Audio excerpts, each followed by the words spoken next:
The rain hammered against the windows of the FBI field office in Richmond, Virginia, as I stared at the photograph pinned to the caseboard. Dimitri Kozlov, arms dealer, human trafficker, war criminal. The man who'd slipped through our fingers 3 times in the past 2 years. But not tonight. Tonight, everything would change. My name is Elena Vasquez, and 6 months ago, nobody would have believed I'd be leading the most important raid of my career. Hell, 6 months ago, I wouldn't have believed it.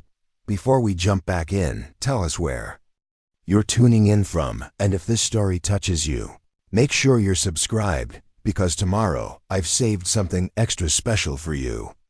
The memory still burned like acid in my throat standing in the sweltering heat of Parris Island, South Carolina, watching my drill instructor's face contort with disgust as I collapsed during the Crucible, week 12. I'd made it further than most, but not far enough. Not far enough to earn the title that had been my dream since I was 8 years old, watching my grandfather polish his Marine dress blues. Vasquez. Sergeant Martinez had screamed, his voice cutting through the humid air. You're done. Pack your gear. Stress fractures in both shins. That's what the medical evaluation showed. My body had simply given out under the relentless physical demands. In that moment, lying in the medical bay with my leg elevated, I felt like I'd failed not just myself, but every woman who'd fought for the right to serve in combat roles. The discharge papers felt heavier than my full combat pack ever had. 3 years later, I was working as a paralegal in Richmond, filing papers and fetching coffee for attorneys who barely acknowledged my existence. My military dreams had been replaced by the mundane reality of civilian life. But some habits die hard. I still woke up at 05:00, still kept my apartment inspection ready, still felt that hollow ache when I saw Marines in dress blues at Memorial Day ceremonies. It was my neighbor, Mrs. Chun, who changed everything. She was an elderly Taiwanese woman who'd survived the White Terror in the 1970s. Her English was limited, but her determination was infinite. One evening, she knocked on my door, tears streaming down her weathered face. "My granddaughter," she whispered, showing me a photograph of a beautiful young woman with kind eyes. "She go missing. Police say she run away, but I know she taken." The police had dismissed Mrs. Chun's concerns. 19-year-old college student, probably just fell in with the wrong crowd, they said. But something in the old woman's eyes reminded me of my own grandmother, that fierce protective instinct that transcends language and culture. I started digging, preparing and narrating this story took us a lot of time, so if you are enjoying it like this video, it means a lot to us. Now back to the story. What began as a favor for a desperate grandmother became an obsession. I spent nights and weekends learning about human trafficking patterns, studying case files, building connections with social workers and advocacy groups.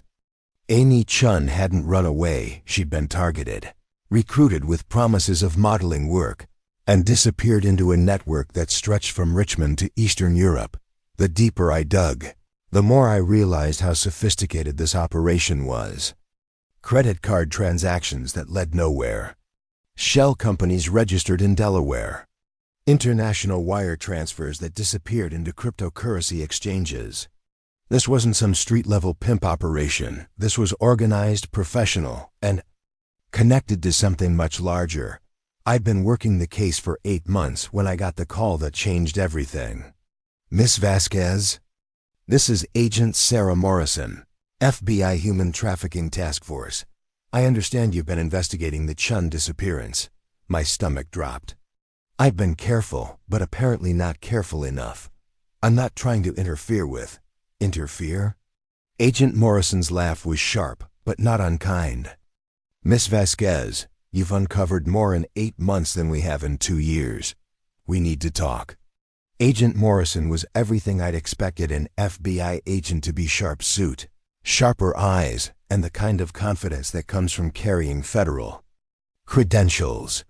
What I hadn't expected was her willingness to listen. "Your analysis of the financial networks is impressive," she said, spreading my research across the conference table. "Unconventional, but impressive. Where'd you learn to follow money trails like this?" "YouTube," I admitted, feeling heat rise in my cheeks, "and accounting textbooks from the library." She stared at me for a long moment, then smiled. "Ever consider a career change?" The FBI's Human Trafficking Task Force was understaffed and overwhelmed. They had the authority and resources, but they lacked the kind of obsessive, personal investment that drives someone to spend their own money on background checks and surveillance equipment. They needed someone who understood that every missing person was someone's Amy Chen. Within 3 months, I was working as a contractor analyst. 6 months later, I had my federal credentials. The break came from an unexpected source, Amy Chen herself. After 18 months of captivity, she'd managed to escape during a transfer between safe houses. Beaten, traumatized, but alive, she stumbled into a police station in Baltimore with information that cracked the case wide open. Dimitri Kozlov. Russian-born, naturalized American citizen, legitimate businessman on the surface, but controlling a trafficking network that moved women and children across 3 continents. He'd been untouchable because he was careful, smart, and had law enforcement contacts in multiple countries, but Amy had seen his face. More importantly, she'd overheard conversations about a major shipment, 43 women and girls being moved through a warehouse complex in Norfolk before being loaded onto a cargo ship bound for Dubai. "We have maybe 72 hours, Morrison said, her voice tight with urgency. "Maybe less." The Norfolk Police Department wanted to handle it locally. The Virginia State Police wanted jurisdiction. The D claimed it was connected to a drug investigation. While the agencies argued, 43 human beings were running out of time. "Give me the tactical lead," I said during the interagency conference call. The silence was deafening. "I'm sorry, who are you again?" The Norfolk PD captain's voice dripped with condescension. "This is a complex operation requiring—" "I'm the person who found them," I interrupted. "I'm the person who's been tracking Kozlov for 18 months, while you've been chasing down noise complaints. And I'm the person who's going to get those women out alive." Morrison's face was carefully neutral, but I caught the slight nod she gave. The warehouse complex sat on a contaminated industrial site that had been abandoned for 5 years before Kozlov's shell company purchased it. 3 buildings, multiple exit points, at least a dozen armed guards according to Amy's description. A straight assault would likely result in casualties among both law enforcement and victims. I hadn't spent 3 years dreaming about the military without learning something about tactics. "We don't go through the front door," I explained to the tactical team. "We create multiple diversions, force them to divide their attention, and extract the victims while they're focused on external threats." The plan was complex but elegant. Synchronized raids on 3 of Kozlov's other properties would draw his security resources away from the main warehouse. A staged accident would block the primary access road, preventing reinforcements. Coast Guard cutters would position offshore to prevent the cargo ship from leaving port. And I would lead a small team through the storm drainage system that ran beneath the warehouse complex. "You realize," Morrison said as we reviewed the final details, "that if this goes wrong, those women die." "If we do nothing," I replied, checking my weapon for the 3rd time, "they die anyway. But slower." At 0347 hours, we moved. The storm drain was everything the blueprints had promised, narrow, wet, and filled with 20 years of industrial runoff. My team consisted of 4 FBI tactical agents, 2 Norfolk SWAT officers, and Detective Ray Santos from Richmond PD, who'd volunteered when he learned Amy Chen was involved. "Movement," whispered Agent Torres through my earpiece. 2 guards on the south perimeter. The simultaneous raids had worked. Kozlov's attention was divided across multiple locations, his communication networks jammed, his escape routes blocked. But he still had enough personnel at the warehouse to create a bloodbath. If we weren't careful, the drain outlet opened into a maintenance area beneath the main building. According to Amy's description, the victims were being held on the second floor in what had once been administrative offices. Between us and them were at least 6 armed guards, and a man who'd built his fortune on treating human beings like merchandise. "Alpha team in position," I whispered into my radio. "Bravo team ready," came Morrison's voice. She was positioned with the main tactical team at the building's front entrance, ready to breach on my signal. "Charlie team standing by," reported the Coast Guard commander. The cargo ship was already under surveillance, its crew detained for immigration violations. I thought about Amy Chun, about 18 months of hell that had ended with her stumbling into a Baltimore police station. I thought about Mrs. Chun, waiting by her phone for news about her granddaughter. I thought about 43 other women whose grandmothers were waiting by their phones. And I thought about Parris Island, about the moment my legs had given out and my dreams had shattered. On the South Carolina sand. "All teams, this is Elena," I said into the radio. "Execute, execute, execute." The maintenance stairwell was exactly where the blueprints indicated, but the lock had been changed. While Agent Torres worked on the door, I could hear shouting from upstairs. Kozlov's men responding to the diversions, trying to coordinate a defense against threats that were coming from every direction. "We're in," Torres whispered as the lock clicked open. The second floor was a maze of cubicle walls and abandoned office furniture. Perfect cover for defenders, but also perfect concealment for attackers who knew the layout. Amy's descriptions had been precise.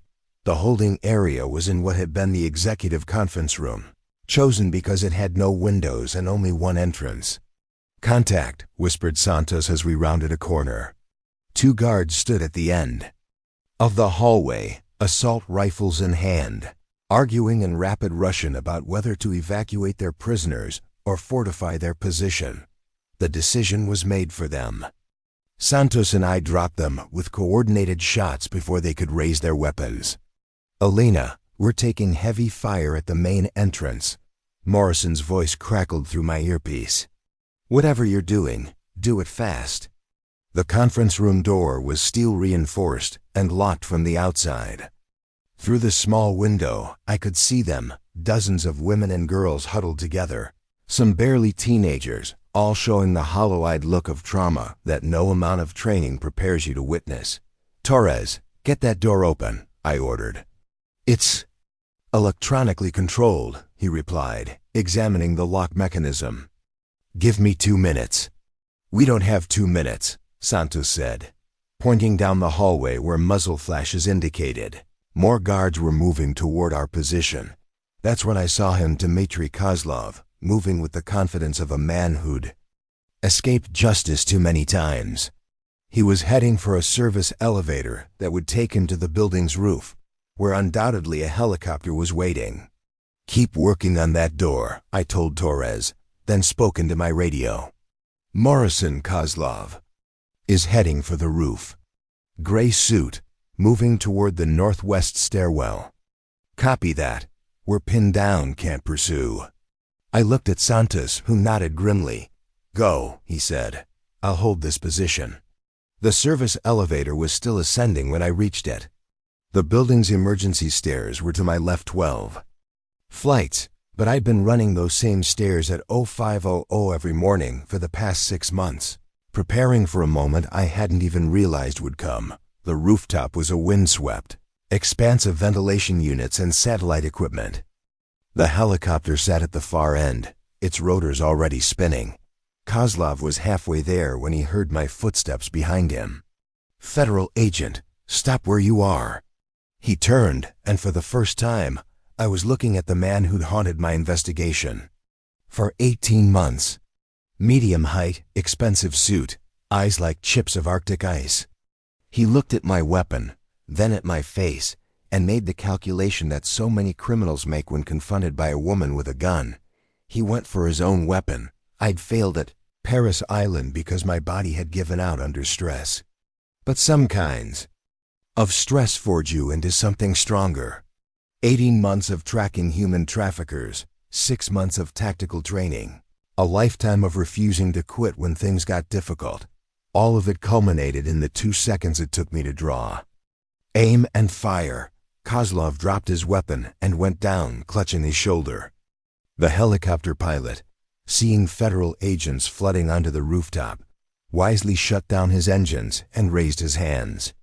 "Dimitri Kozlov," I said, kneeling beside him and applying pressure to his wound. "You're under arrest for human trafficking, conspiracy, and about 40 other federal charges that are going to put you away for the rest of your natural life." He looked up at me, pain and disbelief warring in his expression. "Who are you?" I thought about Amy Chun, free now and beginning.